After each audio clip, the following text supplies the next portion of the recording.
खिलाफत राशिदा के दौर से लेकर बनु उमैया और बनु अब्बास तक बेशुमार सिपा सलारों ने अपनी बहादुरी के जौहर दिखाकर तारीख के सुनहरे हुरूफ में अपना नाम दर्ज करवाया। लेकिन एक ऐसा जर्नैल आया जिसकी बहादुरी के अपनों के अलावा गैर भी मोतरफ हुए, और ये जर्नैल सुल्तान सलाहुद्दीन अय्यूबी था, जिसका एक कौल है कि मैं नहीं जानता इस्लाम इखलाक से फैला या तलवार से, मगर इस्लाम की हिफाजत के लिए तलवार जरूरी है। उसी तलवार के जोर पर आपने दुश्मन को नाको चने चबवाए और बैतुल मक़दस को फतह किया। सुल्तान सलाहुद्दीन नस्लन कुर्द था।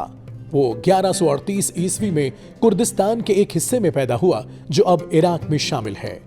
सुल्तान सलाहुद्दीन अय्यूबी ने अपनी अमली जिंदगी का आगाज नूरुद्दीन जंगी की फौज से किया। सलाहुद्दीन अय्यूबी मिस्र को फतह करने वाली फौज में भी मौजूद था।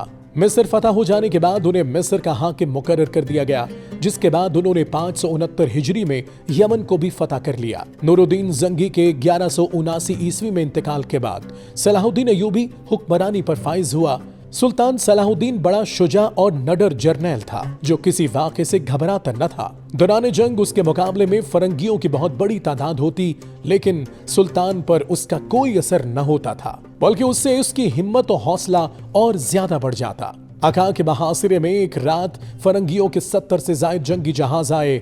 इससे सुल्तान के दिल में और ज्यादा कुव्वत और मिजाज में इस्तकलाल पैदा हो गया। वो जंग के जमाने में दुश्मनों की कुव्वत और हालात का अंदाजा लगाने के लिए लश्कर गाह के गिर्द रोजाना 1-2 मरतबा जरूर चक्कर लगाता। ऐन उस वक्त जब लड़ाई पूरे शबाब पर होती तो सुल्तान खुद फौज की सफों में घूम फिर कर उनकी तरतीब कायम करता और जंगी हिदायत देता। सुल्तान मैदान जंग में दुश्मनों की सफों के बिल्कुल करीब पहुंच जाता था। सुल्तान सलाहुद्दीन ने जिस मैदान में भी कदम रखा उसे फतह करके ही दम लिया। मफतूहा इलाकों में सुल्तान का गैर मुस्लिमों से हुस्न सलूक बेमिसल था।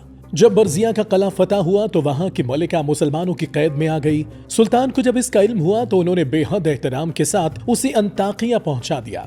करक के महासरा के दौरान जब ईसाइयों ने अतात कबूल की तो सुल्तान ने सबको आजादी बख्श दी और रिहा कर दिया। सुल्तान सलाहुद्दीन एक काबिल जर्नैल होने के साथ साथ कामिल मुसलमान भी था।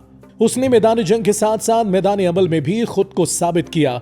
यही वजह है कि आज भी दुनिया उस अजीम शख्सियत को सुनहरे अल्फाज में याद रखे हुए है।